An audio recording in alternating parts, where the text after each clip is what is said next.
The previous album had a lot of orchestration on it and quite a lot of layers to it, and I didn't really want to carry on that tack. I wanted to try and strip it back and do something a little bit more minimalist, I guess. But also I did like a death metal side project called Valenfire, which helped me separate out what should and shouldn't be in Paradise Lost music. So it was kind of a fairly easy process this time. You know, it was I knew exactly the way it should sound, exactly what to do with it. The hard part was to get dynamics into something so stripped back. You have to inject a lot more melody, so it's quite a bit more melodic than the previous record, I would say.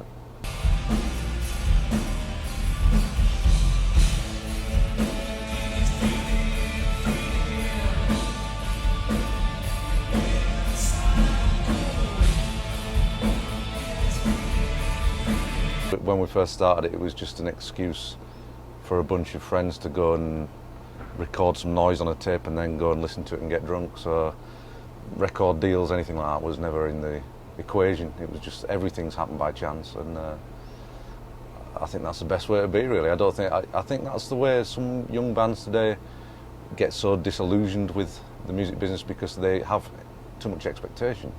I think if you just start out doing it for the fun of it and keep doing it for that reason, then you know there's no reason why you shouldn't enjoy it.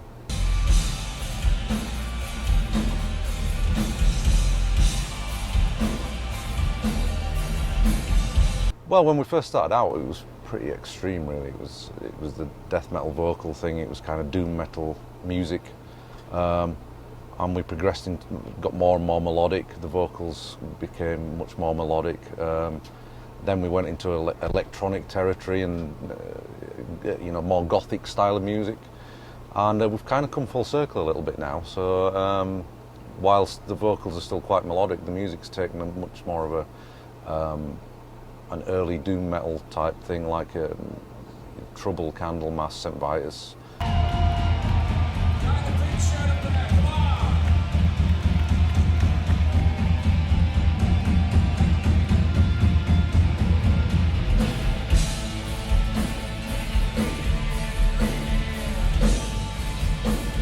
When you're young, and we started out when we were 17, 18,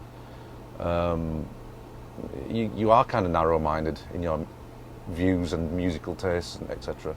And as you grow, you know, life experience changes that, and that's all we did. We just kind of grew up through records as well, you know.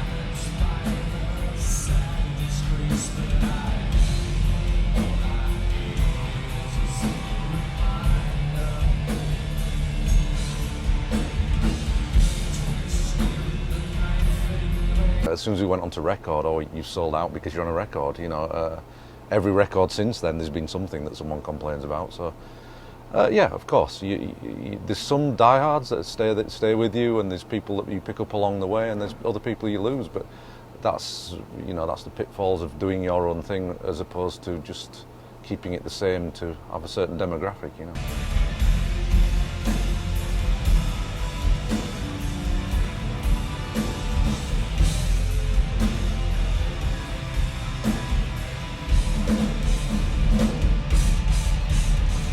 We can do everything on the spur of the moment, because to me an album's like a snapshot, and it should be like that. It should be what you're into 100% at that moment in time.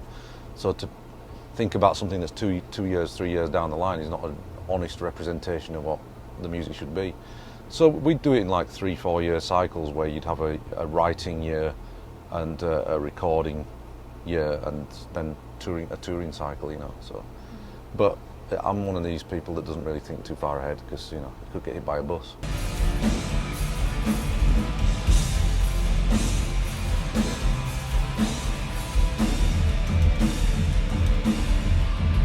I don't even want to think about it, because if we start to write it on the road, it tends to be too similar to your previous material that you're playing every night, you know. So I prefer a break where, you know, this touring cycle will finish sometime next year, and then you just sit down and think, right, what excites me right now, you know.